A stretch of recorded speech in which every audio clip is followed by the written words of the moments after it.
Invocando a proteção divina, declaro aberta esta sessão e conclamo os pares a apreciarem a ata da última sessão. Nada havendo a ser retificada ou a por aprovada. Retirado de pauta, a pedido do doutor relator, doutor Paulo Sodré, processo 2.5, recurso eleitoral, prestação de contas de exercício financeiro 2014, Partido Trabalhista Brasileiro de Luciara. 15ª Zona Eleitoral Recorrente, Partido Trabalhista Brasileiro e Ministério Público Eleitoral. Também retirado de pauta por determinação do relator, doutor Rodrigo Curvo, processo prestação de contas de candidato, cargo de deputado estadual PSDB, requerente Rodrigo Lugli, e doutor Rodrigo pede que se retire de pauta. Adiado para a próxima sessão, a pedido também do relator, o processo 2.6 da pauta, recorrente Partido dos Trabalhadores de Figueirópolis do Oeste e recorrido Ministério Público Eleitoral.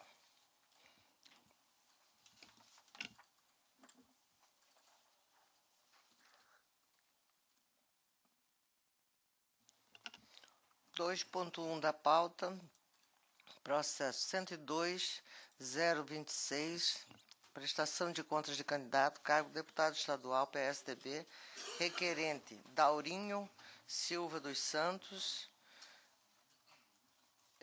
parecer pela desaprovação das contas. O doutor Hermes Rosa, que é patrono do requerente, já sustentou oralmente na sessão plenária do dia 23 de fevereiro. Eu passo a palavra ao doutor Paulo Sodré.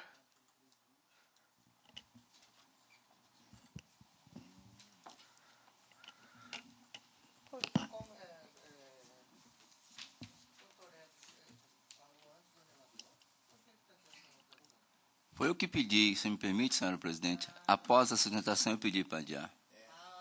Foi eu mesmo que pedi. Uhum. Tá bom. Então, eu devolvo a palavra a Vossa Excelência. Tá. Na sessão anterior, já li o relatório, já houve, inclusive, a sustentação oral, por parte do patrono do representado. O fato é singular, e eu havia pedido visto adiado só para analisar uma tese feita na tribuna pelo doutor advogado. Reiteradamente ele tem dito, e eu vou, na sequência, proferir o meu voto, só esclarecendo que o nobre advogado tem reiteradamente defendido a tese de que o fato de alguns candidatos terem recebido doação de combustível e não ter sido pago, isso não teria doador. Na verdade, há um equívoco nessa fala, porque o não pagamento é apenas a não liquidação de uma despesa, mas a doação já foi efetuada. Isso se resolve em outra seara. A doação existe e o doador originário existe sim. Se o partido não pagou, no caso, segundo afirmou o nobre advogado, a candidatura majoritária do governador Pedro Táxi teria doado, porém, aos candidatos, porém não tinham pago esse combustível. Mas, na verdade, se não pagou, é um problema que ele tem com quem ele comprou. O produto foi usado, obviamente, alguém entregou. Na medida que se emite a nota fiscal do combustível, a doação já se consumou. Então, nós temos um doador originário. Então, eu faço essa tese até para poder ficar bem claro que não se pode confundir a liquidação financeira de uma despesa com a realização da própria despesa. É um princípio de contabilidade. Mas, feito esse esclarecimento, eu acabo que eu estou em dissonância com o parecer ministerial. Eu estou aprovando com ressalvas, porque a tese defendida aqui é aquela já encampada por essa corte, inclusive num voto precedente da desembargadora Maria Helena, no sentido de que os recursos de origem não identificados recebidos indiretamente não são justificativas para a desaprovação de contas, mas apenas aprovação com ressalvas. No caso, em espécie aqui, ele comprovou que recebeu do partido, porém, não conseguiu identificar o doador originário porque o partido não especificou. E, nesse sentido, eu trago aqui a colação no voto esse esclarecimento. As irregularidades escritas nas linhas A e C e D do último relatório concluído do CCA se referem às ocorrências relativas à receita de campanha do candidato. Analise conjuntamente as ocorrências relativas às linhas A e B por estarem intrinsecamente ligadas. É o caso do A e B, que diz a recurso de origem não identificado recebido indiretamente no montante de R$ 9.000. E o item C, foram identificadas inconsistências na identificação das doações diretas recebidas em confronto com as informações prestadas pelos doadores em suas prestações de contas. Aí eu me justifico. As justificativas e documentos juntados pelo candidato não conseguiram sanar totalmente essa irregularidade, como se depreende do derradeiro relatório conclusivo, resultando na ausência de comprovação da origem de recursos recebidos indiretamente, em especial em relação ao recibo 007, número 007. Ocorre que o recibo em questão, no importe de R$ 1.200, equivale a apenas 5,64% do total dos gastos da campanha. Além disto, este colegiado tem o entendimento de que, comprovada a origem da doação em comitê financeiro, partido político ou outro candidato, a falta de menção ao doador originário não é motivo para a reprovação das contas. E, nesse sentido, eu trago aqui o precedente que eu havia mencionado, de lavra da desembargadora Maria Helena Povas, que peço vênia para não ler, por ser de conhecimento de todos. Então, a referida pendência deve ser considerada apenas para o apontamento de ressalva nas contas do candidato. A mesma coisa na linha D. Foram identificadas inconsistências na identificação das doações indiretas recebidas em confronto com as informações prestadas pelos doadores em suas prestações de contas, as quais devem ser regularizadas. Pondero eu que essa pendência guarda a mesma semelhança com as anteriores. Trata-se de doação recebida do PSDB no valor de R$ 3.620, sem que fosse identificado o doador originário. Aplica-se a mesma solução anterior, devendo apenas ser registrada a pendência para a consignação de ressalva. E, antes exposto, em dissonância com a Procuradoria Regional Eleitoral, julgo aprovadas com ressalva as contas de campanha do candidato Daurinho da Silva dos Santos. É como voto, senhora presidente. Eu não me recordo se já havia sido ratificado, já havia sido ratificado, portanto, colho o voto do primeiro vogal, doutor Rodrigo Curvo. De acordo com o relator. Desembargador Luiz Ferreira. De acordo com o relator. Doutor Lídio Modesto. Também de acordo. Doutor Flávio Bertin. Com o relator, excelência. Doutor Ricardo Almeida. Com o relator, senhor presidente. O Tribunal, por unanimidade, aprovou com ressalvas as contas do candidato Daurinho Silva dos Santos, nos termos do voto do doutor relator, em dissonância do parecer ministerial. Julgamento em bloco a pedido do relator, doutor Paulo Sodré, é o 2.2, 2.3 e 2.4. Em todos eles, o parecer é pelo provimento do recurso para que seja cassada a sentença e o consequente retorno dos autos à instância de origem. Mantido em todos. Mantido em todos, a palavra com o relator. Senhora presidente, eu vou ler como paradigma o primeiro processo de Zenade 149. Trata-se de recurso eleitoral nominado, com a advertência que essa matéria já veio a esse colegiado, no voto condutor do doutor Ricardo Almeida, e o meu entendimento é semelhante ao dele. Trata-se de recurso eleitoral nominado, interposto pelo Ministério Público Eleitoral, contribuição na 22ª Zona Eleitoral, contra a sentença que julgou improcedente o pedido contido na representação por ele proposta em face da recorrida Zenade Rocha, por doação acima do limite legal. Alega o recorrente, em síntese, que a doadora extrapolou o limite de doação de recursos da eleição de 2014, ao efetuar a doação no valor de R$ 3.000 ao então candidato Mauro Sérgio Garcia, pois obteve rendimento bruto no exercício de 2013 no valor de R$ 21.078,10. A instrução processual ocorreu normalmente, com o deferimento da quebra civil fiscal da representada, juntado aos autos da declaração de imposto de renda da representada, em decorrência da quebra civil fiscal, extrato da prestação de contas da representada, notificação da parte e apresentação de sua defesa. Em sua defesa, a representada suscitou em síntese que causa estranheza da representação efetuada com suporte no artigo 25 da resolução 23406, pois a própria documentação carregada aos autos demonstra que a doação se deu de forma estimada, conforme demonstrativo extraído do SPC. A representada possui o limite para a doação estimada no valor de até 50 mil. A doação efetuada pelo representado não se aplica o limite previsto na primeira parte do inciso 1 do artigo 25 da resolução, mas sim o limite condizente a R$ 50 mil.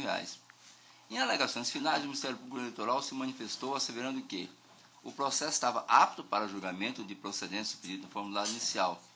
A declaração de imposto de renda da representada comprova que ela teve no ano 2013 um rendimento bruto de R$ 21.078,10. E o sistema do tribunal informa que a representada efetuou a doação de R$ 3.000 em valor estimável. A representada não apresentou provas de que o bem colocado à disposição do candidato integra o seu patrimônio e que o serviço prestado é próprio de suas atividades econômicas, ressalvando a impossibilidade dessa outra hipótese em função da representada ser servidora pública. Não houve que, nesse caso, as alegações finais apresentadas pela demandada.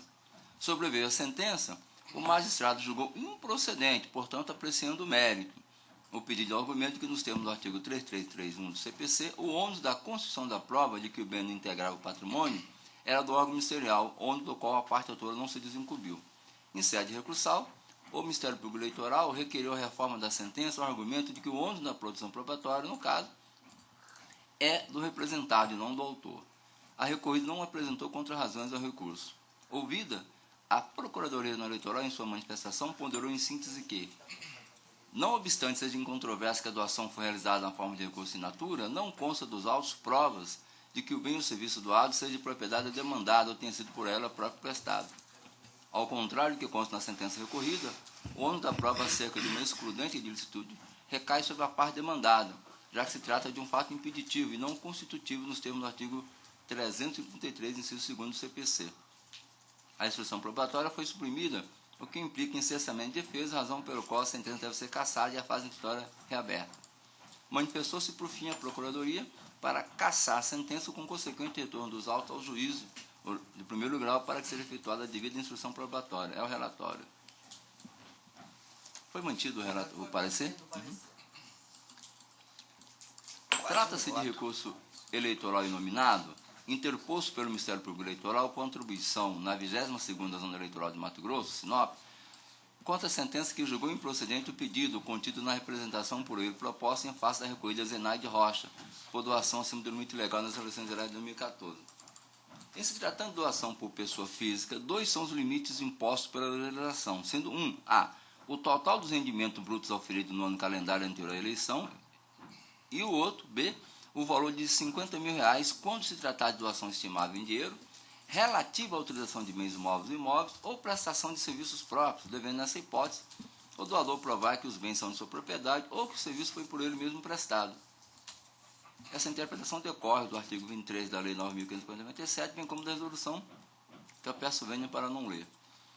A doação não foi efetuada em espécie, mas sim em bem ou serviço estimável em dinheiro, fato esse em relação ao qual não há controvérsia.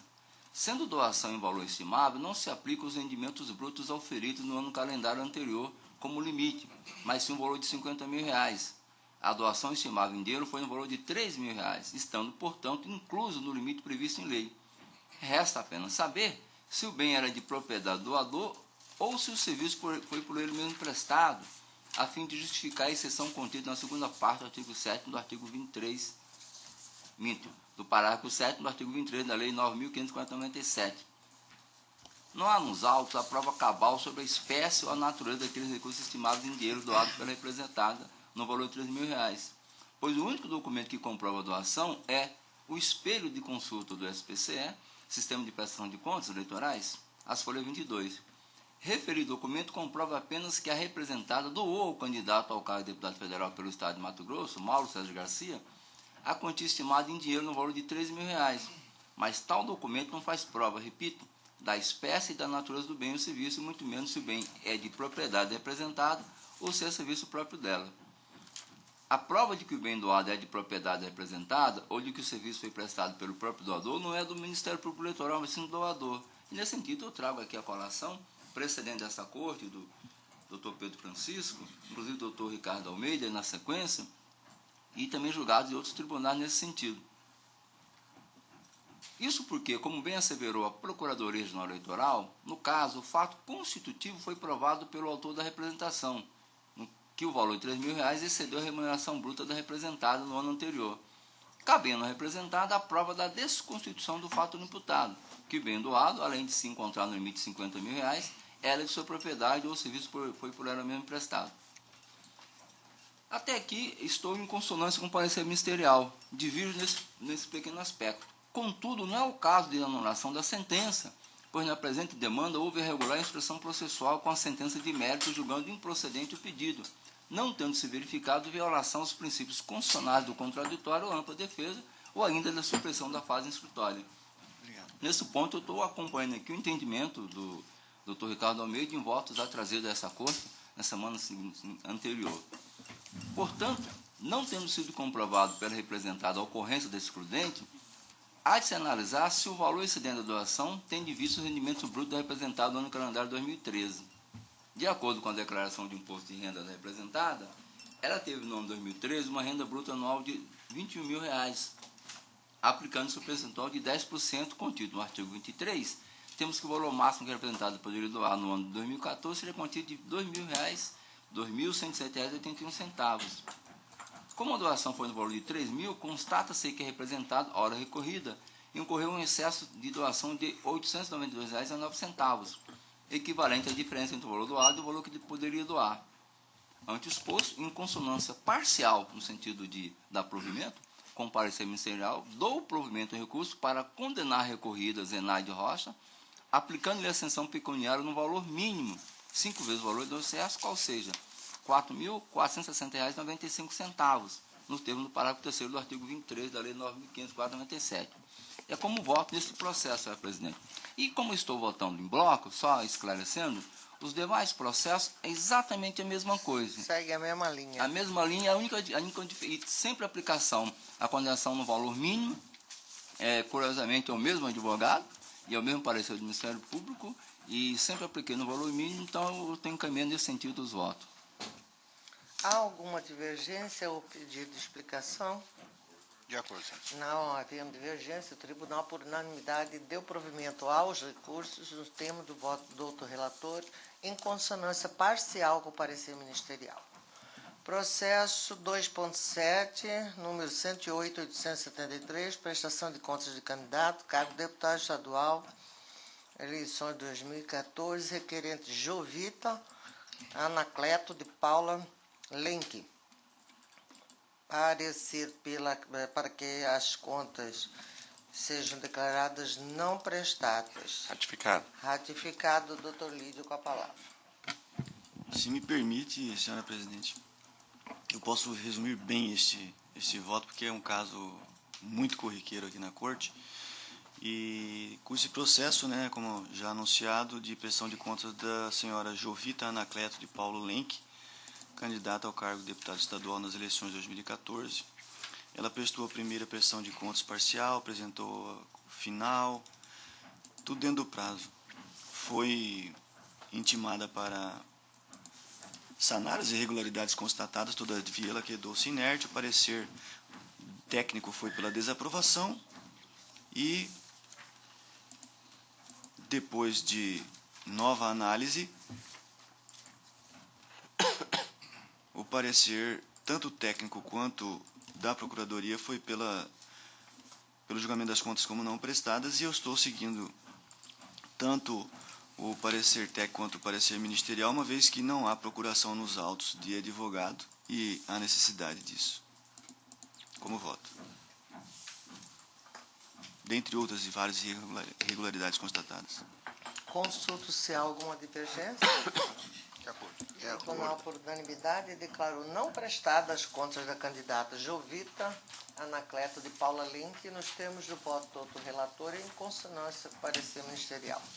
Processo 95276, prestação de contas de candidato, cargo de deputado estadual, requerente Cícero Alves dos Santos. Parecer pela desaprovação. Mantido. Mantido, doutor Lídio, com a palavra. Obrigado. Cuide-se de processo de prestação de contas do candidato Cícero Alves dos Santos ao cargo de deputado estadual nas eleições passadas. O candidato prestou a primeira e segunda prestação de contas parcial, bem como apresentou a prestação de contas final de sua campanha eleitoral, dentro do prazo determinado pela legislação. O relatório preliminar para a expedição de diligência apontou várias irregularidades em ocasião em que foi concedida ao candidato oportunidade para saná-las, tendo o mesmo silenciado. Na sequência, atravessa a petição juntando documentos. O parecer técnico conclusivo opinou pela desaprovação das contas, bem como ponderou pela concessão de vista dos autos ao candidato, para que esse se manifestasse sobre novas inconsistências apontadas no parecer, tendo sido deferido o prazo de 72 horas. Intimado, silenciou-se. O segundo parecer técnico opinou pela desaprovação e, de igual modo, a Procuradoria também opinou no sentido de que seja desaprovada a conta do candidato. É o relatório e passo já a leitura do voto. Bom, trata-se de caso também corriqueiro aqui na Corte, que embora tivesse sido constatada irregularidade de doação direta e de recurso não identificado, nós temos aqui adotado o voto da desembargadora Maria Helena Povas, do acórdão número 24629, em que relativiza isso, e nós entendemos então que as inconsistências apontadas não têm o condão de macular a prestação de contas e que não é motivo suficiente para tanto, então estou julgando as contas do candidato Cícero Alves dos Santos aprovadas com ressalvas. É como voto. Consulto se há divergência. De acordo, senhor. Não havendo divergência, o Tribunal, por unanimidade, aprovou com ressalva as contas do candidato Cícero Alves dos Santos, nos termos do voto do outro relator, em dissonância do parecer ministerial. 2.9, processo 103.677, prestação de contas de candidato, cargo de deputado estadual, PSB, eleições 2014, requerente Ednor Fernandes Vieira. Parecer pela aprovação das contas. Mantido, doutor Rodrigo Curvo, com a palavra. Obrigado, senhor presidente. Prestação de contas do candidato a deputado estadual Ednor Fernandes Vieira, relativa à eleição 2014. Se me permite sintetizar, já concluo que tanto a CCIA quanto a douta Procuradoria Regional Eleitoral se manifestaram pela aprovação das contas do requerente Ednor Fernandes Vieira, senhora presidente. E, para contribuir com o bom andamento dos trabalhos, peço licença também para fazer um resumo, porque as únicas inconsistências apresentadas já são de conhecimento da Corte, como recurso de origem não identificada, que ensejaria no máximo a aprovação com ressalvas, e o preenchimento incorreto de um determinado recibo, que foi sanado com a retificação e apresentação de um recibo corrigindo a inconsistência verificada. O outro tópico seria possíveis despesas de campanha, como água, transporte, que já sedimentou seu entendimento aqui, que não é o caso de serem consideradas nas prestações de contas. E as doações diretas também, o candidato corrigiu as inconsistências mediante a apresentação de prestação de contas retificadora e de cópias dos respectivos recibos, sanando assim a irregularidade. Razão pela qual, senhora presidente, eminentes pares, eu voto em consonância com o parecer ministerial para aprovar as contas do requerente Ednor Fernandes Vieira. Consulto se há divergência. De acordo. Não havendo divergência, o Tribunal, por unanimidade, aprovou as contas do candidato Ednor Fernandes Vieira nos termos do voto do outro relator em consonância com o parecer ministerial. 2.10 da pauta, processo 92933, prestação de contas de candidato, cargo de deputado estadual, requerente Ana de Lourdes Pompeu de Barros. Parecer pela desaprovação das contas. Ratificado. Ratificado, doutor Rodrigo, com a palavra. Obrigado, senhor presidente. Prestação de contas da candidata a deputada estadual Ana de Lourdes Pompeu de Barros, relativa à eleição de 2014. Após as diligências solicitadas pela CCIA, a requerente apresentou explicações, novos documentos e o parecer conclusivo da CCIA e também da douta Procuradoria Regional Eleitoral foram pela desaprovação das contas da candidata. O parecer já foi mantido e prossigo então para informar que foram detectadas doações recebidas e despesas contratadas em data anterior à entrega da segunda prestação de contas parcial, ocorrida em 2 de setembro de 2014, mas não informadas à época, e neste caso eu também sigo o precedente em voto relatado pela eminente desembargadora Maria Helena Gargalhone Povas, indicando o entendimento do tribunal no sentido de que a omissão de despesas ou de doações nas prestações de contas parciais não seja a desaprovação das contas, mas apenas a indicação de ressalva. E permito não fazer a leitura, porque é de conhecimento de todos também. Consta ainda, eminentes pares, no extrato da prestação de contas, a assinatura do advogado, senhor Ademir Joel Cardoso.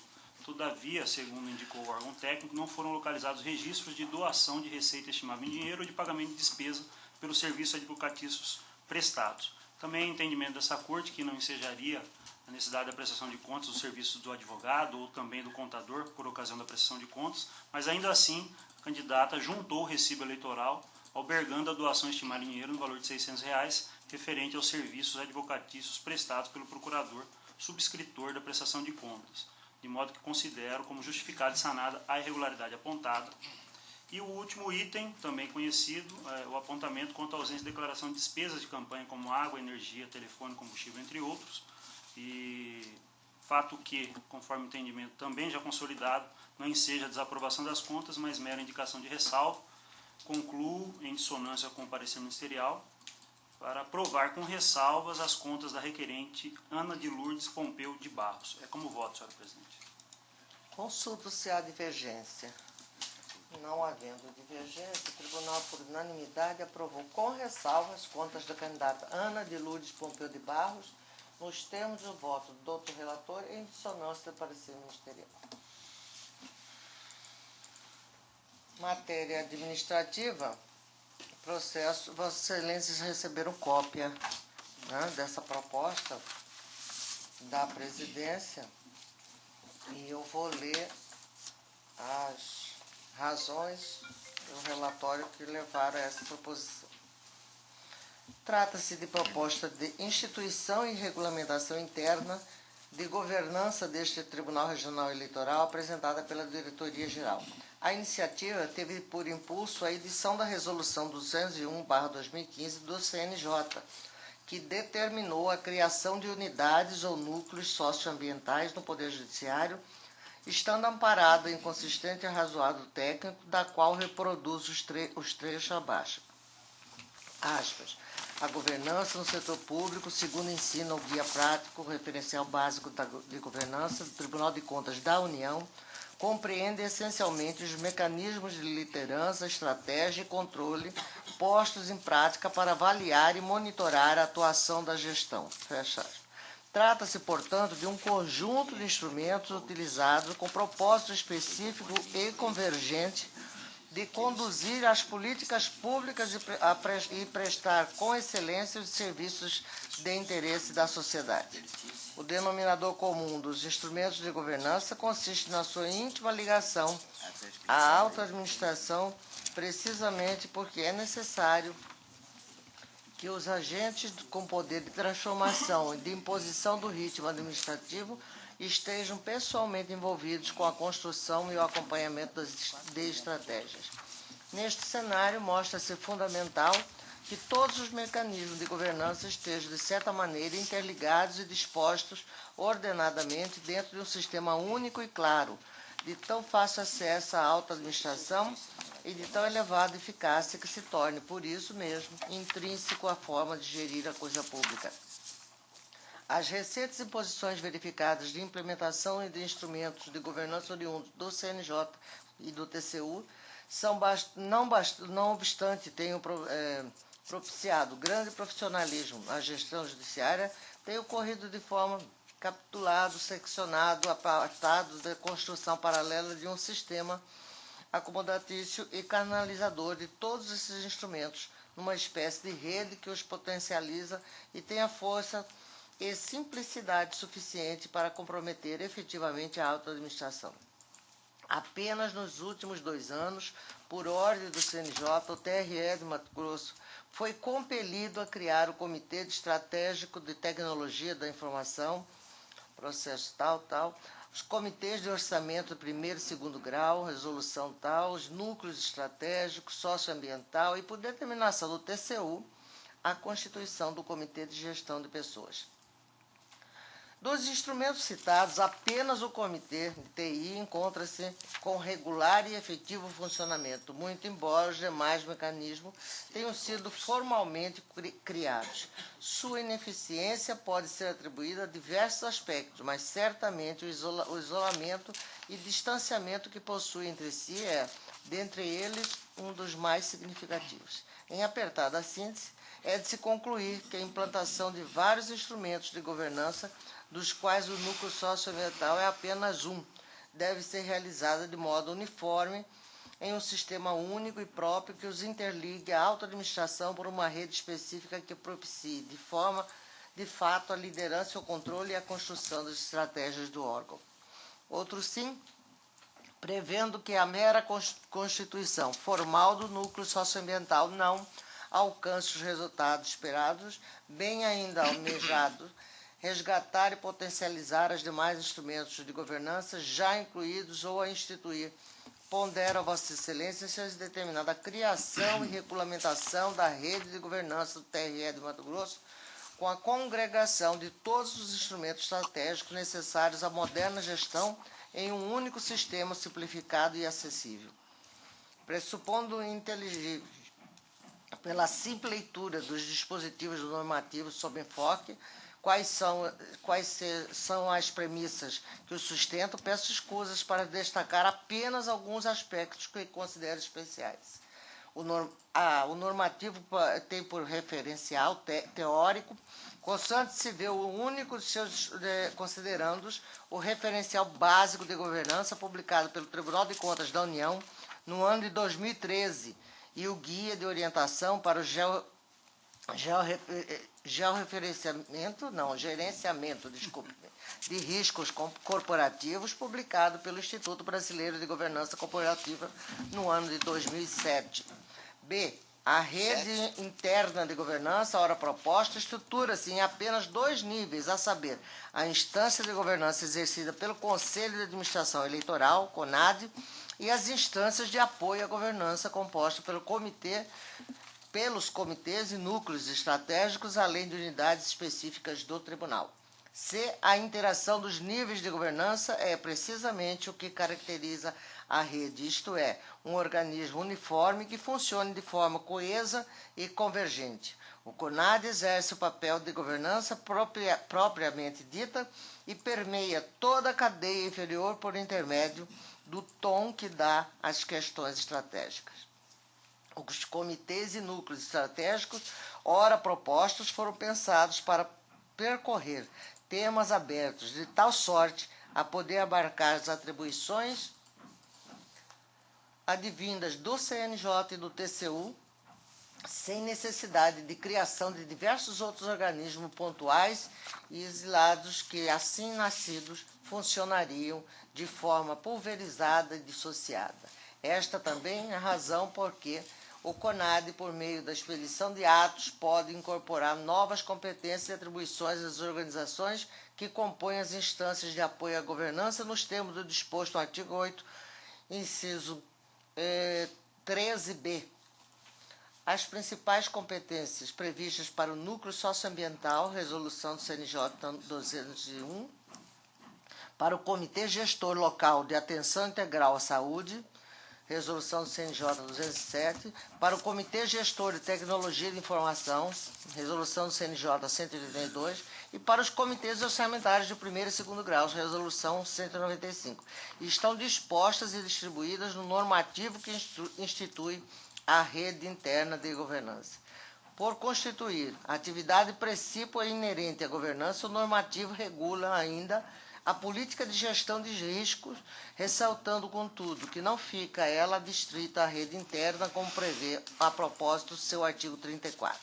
É preciso pontuar que, não obstante os comitês e núcleos não sejam constituídos com a exata composição estabelecida pelo CNJ, a solução de criação da rede interna de governança e a consequente assunção que faz e fará das competências e atribuições distribuídas entre os diversos comitês, comissões e núcleos que o Conselho recomenda, cumpre a finalidade da boa governança, respeitando-se, contudo, o pequeno porte desta Casa e as peculiaridades da Justiça Eleitoral, o que se faz com sustentação na decisão do Tribunal Superior Eleitoral, que consolida o entendimento de que o CNJ não pode, abre aspas, pretender impor a nenhum dos segmentos da Justiça Eleitoral brasileira a observância de suas diretrizes orçamentárias ou administrativas, pois apenas ao Tribunal Superior Eleitoral incumbe traçá-las. Fecha aspas, protocolo TSE, número tal.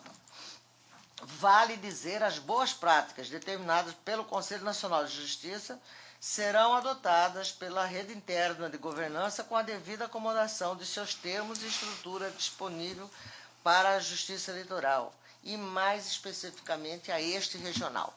Com essas Esses destacamentos apresentam a revista de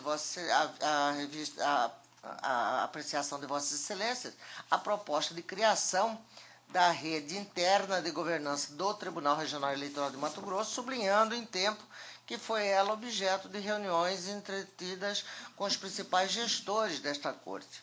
A minuta de resolução, que encerra os termos de proposta, recebeu a aprovação da assessoria jurídica.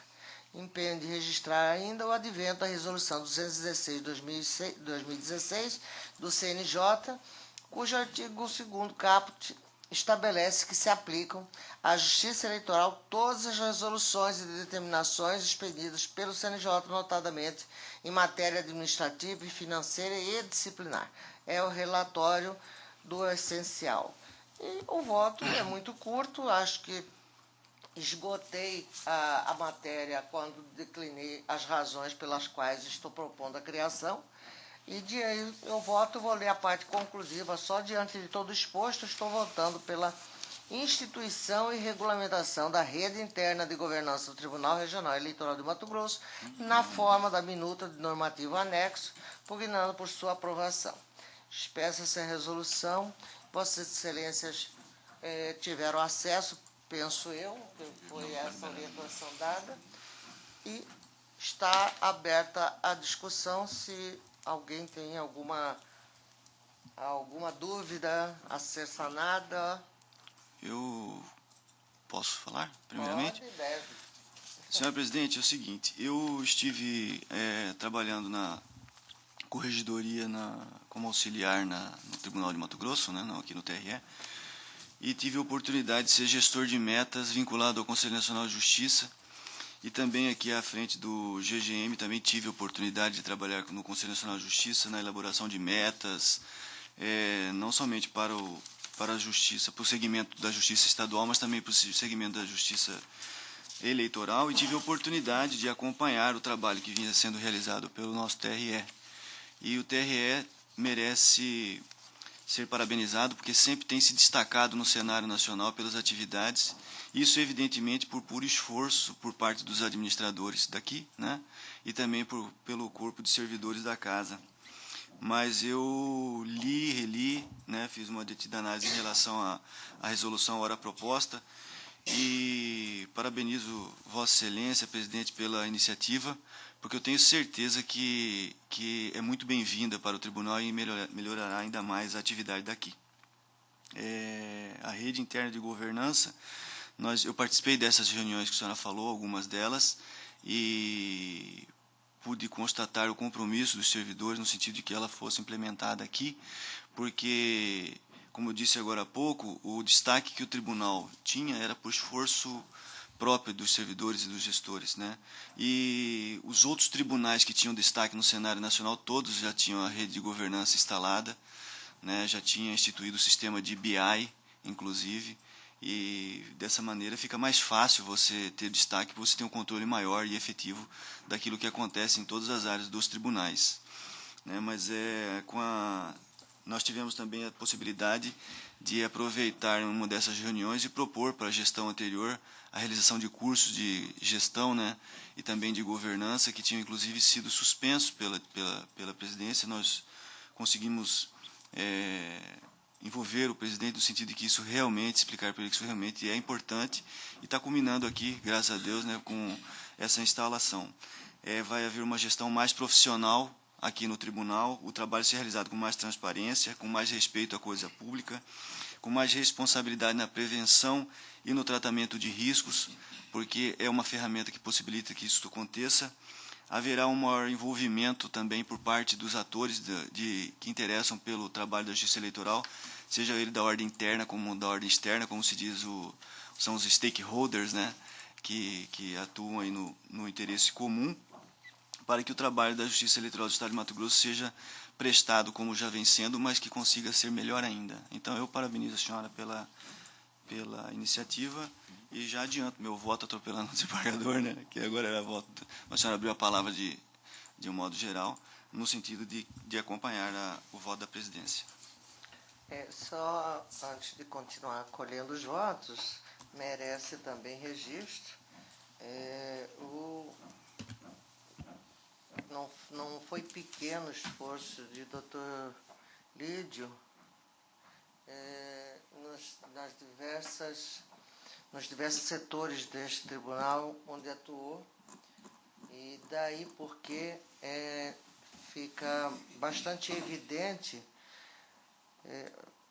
que o Tribunal Regional Eleitoral, com a saída do Dr. Lídio, sem nenhum demérito ao seu substituto, realmente perde um valoroso magistrado que contribuiu e estava bastante afinado já com todas as metas desta casa. Pois bem, continuo colhendo, desembargador. O senhor perguntaria a Vossa Excelência se esse curso de gestão já foi implementado? Eles foram realizados no ano passado, né? Ou não chegaram a ser realizados ainda? O deferimento foi no ano passado? Foi realizado. De governança e gestão de riscos. Não, porque se não fosse eu mesmo queria fazer. É interessantíssimo. Nós não temos condição de replicar esse curso? Podemos tentar, né? Eu acho que qualquer um aqui da corte gostaria, né? Sem dúvida alguma. E funciona em qualquer lugar, né? Inclusive dentro do gabinete que a gente trabalha. Muito bem. Eu estou doido para dar uma organizada lá, que eu estou conseguindo só com 130% de produção. Quero dobrar. Entra 100 e voltar, entendeu? Virar 3, né? Ou fazer o curso. Todos de acordo, portanto? Pois não, doutor Paulo? Eu gostaria de fazer uma manifestação, e antes o doutor Lídio ia fazer a pergunta, o doutor Lídio já tocou no assunto. Outros TRE já têm sistema de governança? O próprio TSE tem sistema de governança? Só por curiosidade. Eu não vi nenhum com um sistema único. Várias comissões. Eles são fragmentados. Eles não têm reunido de forma sistêmica, assim. Inclusive fala aí que é pioneiro. Esse é o primeiro. Pioneiro? São os pioneiros. De forma sistêmica, assim. Dessa forma, sim. Da forma como está aqui. Nos outros existem setorizados. Setorizados. Destaque para, por exemplo, uma área de secretaria judicial, outro para a área de TI, né? Confesso que foi para lá, para o gabinete, mas foi muito corrido, eu não li. Passando os olhos agora, olhando para se reúne uma vez por mês? Como é a forma de trabalho desse comitê?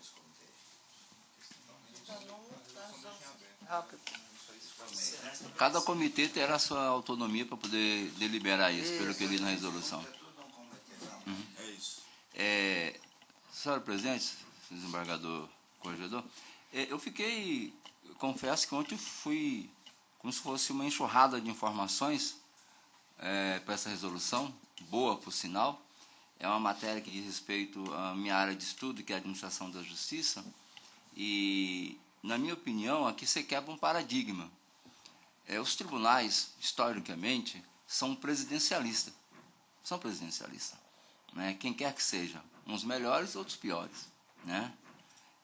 Nosso tribunal não deixa nada a desejar na presidência de Vossa Excelência, mas que quebra um paradigma a partir do momento da descentralização do poder decisório.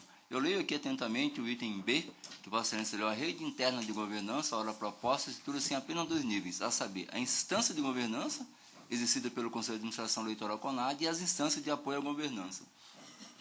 No momento que se fala em democratização do poder judiciário, na possibilidade de se eleger os dirigentes, essa é, na verdade, uma forma de democratização muito plena, né? Em que você traz para a administração todo o corpo de servidores e todos os membros do pleno. Aqui eu verifiquei, por exemplo, que será indicado 2 membros do pleno para participar, né?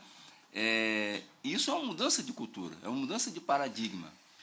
E principalmente nesse tribunal, que todas as administrações são transitórias em todos os tribunais, mas aqui não são só transitórias as administrações, como as pessoas são transitórias, né? Então você cria uma cultura de excelência. O doutor Lídio destacou a questão das metas, mas isso aqui vai muito mais além do que metas. Isso vai para a própria gestão, né? E é um desafio. A questão de stakeholders, por exemplo. Talvez tribunal algum tenha maior interesse do que o TRE, porque nós dependemos de parcerias a todo tempo com a sociedade. Nas eleições que nós, né, precisamos, todos os tribunais precisam. E aqui tem um conceito implícito aqui, adotado por muitas empresas, que é a desverticalização do processo decisório. Não se decide mais verticalizado, mas sim horizontalizado, né? E é isso que está propondo aqui. Claro que, em última instância, quem decide é o corpo diretivo, mas ele terá uma tomada. Eu vi até aqui que, em caso, a presidente vota só quando tem empate, né? E em casos estratégicos. Então, você começa a democratizar. Isso implica em quê? Em profissionalização, e aí a preocupação do desembargador Luiz Ferreira de curso, né? De replicar aquele curso, porque é interessante, são ferramentas que você pode utilizar. Aqui no estado de Mato Grosso, o Tribunal de Justiça tem bons mecanismos, parece-me que o TRT é muito avançado na administração participativa, né? E o stakeholders, na verdade, ele aponta para um outro aspecto, que é a administração dos tribunais em rede. Nós não podemos mais administrar o tribunal, qualquer que seja o tribunal, qualquer que seja a unidade jurisdicional, como se nós estivéssemos isolados do mundo, porque todas as nossas decisões judiciais ou administrativas repercutem para fora dos nossos gabinetes, para fora do nosso espaço. Então, quando você avança e ouve aqueles que serão afetados administrativamente pelas nossas decisões, você está administrando o tribunal em rede com outros órgãos, a Defensoria Pública, a OAB, o Ministério Público, enfim, as entidades civis, e é um desafio enorme. No papel é muito bonito, e é bonito, mas certamente será um desafio enorme criar essa consciência e como você desenvolver, né? Vossa Excelência está propondo isso, e é bom que proponha, porque outros presidentes virão. Sendo o desembargador Luiz Ferreira, nós estamos tranquilos, porque já está parte dessa cultura aqui. Agora, sendo outro presidente... Descontinuismo, né? Exatamente, a continuidade do trabalho. Sendo outro presidente, por mais competente que ele for, se ele não tiver essa cultura, ele vai ter dificuldade. Então, essa cultura, ainda bem que a senhora está lançando agora, porque está longe de terminar a gestão da senhora, que dá para sedimentar essa cultura, né? É um desafio. E aí eu parabenizo, já que foi informado que é pioneiro, parabenizo pela iniciativa e, ao mesmo tempo, imagino como será esse desafio, que é uma nova forma de decidir, ter que ouvir, ter que decidir em processos, faz toda a diferença. O Tribunal Regional Federal da 4ª Região, eu costumo dizer que está a anos-luzes dos demais tribunais regionais federais. Estou colocando uma análise interna. Porque eles têm um processo de planejamento, não sei se nesse nível, mas muito mais democratizado. E a gente verifica no desenvolvimento tecnológico... Uma administração mais fluida, né? Mais fluida, exatamente, porque tem transparência. Então, eu estou dando um exemplo da minha casa, né? E que meu presidente me ouça dizer isso, né? Mas, assim, não por culpa dele, a 4ª Região é mais desenvolvida nesse sentido. Tem um processo de decisão mais avançado. Demora, mas... ao desapegar do poder decisório, a gente consegue um pouco mais à frente. Então, nesse sentido, eu parabenizo mais uma vez a Vossa Excelência e todo o corpo técnico que ajudou a elaborar, inclusive o Dr. Lídio, e encaminho meu voto, obviamente, aprovando. Olha, Excelência, eu li também atentamente isso aqui. Eu fiquei impressionado com o poder, eu endosso as palavras totais do Dr. Paulo, o desprendimento de Vossa Excelência e a visão futurista com relação a isso aqui, não só da senhora, mas do corpo técnico do TRE. Isso aqui dá diretriz, não só agora, que nós somos transitórios aqui, como o Paulo disse, se for realmente o desembargador, que torcemos que seja o sucessor de Vossa Excelência, mas os demais que virão, irão seguir essa mesma linha. E o que dá uma tranquilidade bastante grande para esse tribunal e que vai nos deixar mais em ênfase perante o Brasil, eu acho que essa iniciativa é Vossa Excelência. Parabéns, realmente. Senhor presidente, eu gostaria de encaminhar também meu voto acompanhando Vossa Excelência. Eu queria destacar, Dr. Paulo Sodré, o gesto de elegância que Vossa Excelência teve de mandar o material e no meu caso, no escritório. Citação foi pessoal aí. E só isso possibilitou. E, na realidade, isso nos permitiu ter acesso com antecedência. Eu trouxe o material ontem à noite, consegui ler em casa e hoje trouxe o material para a sessão. Isso nos possibilitou ter acesso. E isso não só foi um gesto de elegância, mas também, sobretudo, de transparência. E essas atitudes que parecem pequenas, mas são grandiosas na sua... essência, porque realmente possibilita a gente ter acesso às questões relevantes do tribunal. Então, eu acompanho Vossa Excelência. De acordo também, senhora presidente, e registrando as minhas felicitações à presidência pela instituição da rede interna de governança e agradecendo e nos colocando à disposição, porque vejo que a ouvidoria eleitoral também foi contemplada como uma unidade administrativa de avaliação e monitoramento. Como não poderia ser diferente, nos colocamos à disposição mais uma vez para contribuir com essa fase inovadora aqui do Tribunal Regional Eleitoral, instituindo essa rede de governança e, evidentemente, de acordo com a instituição e votando favorável. Pois bem, eu gostaria também de dizer que, respondendo a perguntas do Dr. Paulo, os outros tribunais existem de forma setorizada. Da forma como está proposta aqui, eu acho que nenhum outro tribunal tem, né? Nós não temos conhecimento. Portanto, seria, na verdade, da forma como concebido e trazido a este pleno, eu acredito que o nosso é o primeiro no país a apresentar nestes moldes. Eu felicito também a equipe técnica que, obviamente, auxiliou em todos os momentos essa gestação desse projeto, né? E aí eu faço na pessoa do diretor Felipe Beato, Bruno, agradecendo também a Breno, desculpe, eu só chamo ele de Bruno. Breno, agradecendo também ao Breno cooperação e dizendo que é nosso propósito que os nossos sucessores, como bem dito pelo Dr. Paulo, dê continuidade, porque eu acho que é assim que é a nossa visão de administração. E eu acho que a administração, o Dr. Paulo pode dizer isso com mais autoridade do que eu, a administração moderna caminha nesse sentido. Então, eu proclamo assim, o Tribunal, por unanimidade, instituiu e regulamentou a rede interna de governança do Tribunal Regional Eleitoral de Mato Grosso nos termos do voto da relatora. Não havendo mais nada a ser discutido na pauta, e antes de dar por encerrada a sessão, eu apenas comunico que houve ontem, no nosso espaço aqui da Casa da Democracia, a posse do novo superintendente da Polícia Federal.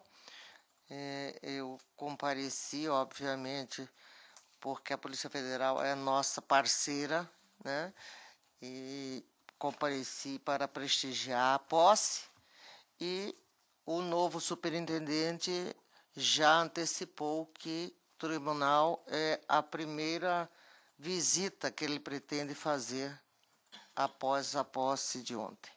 E nesse momento, e diante dessa novo cenário que nós acabamos de discutir, ficam todos, assim que marcada a visita do superintendente, ficam todos convidados a participar também dessa visita.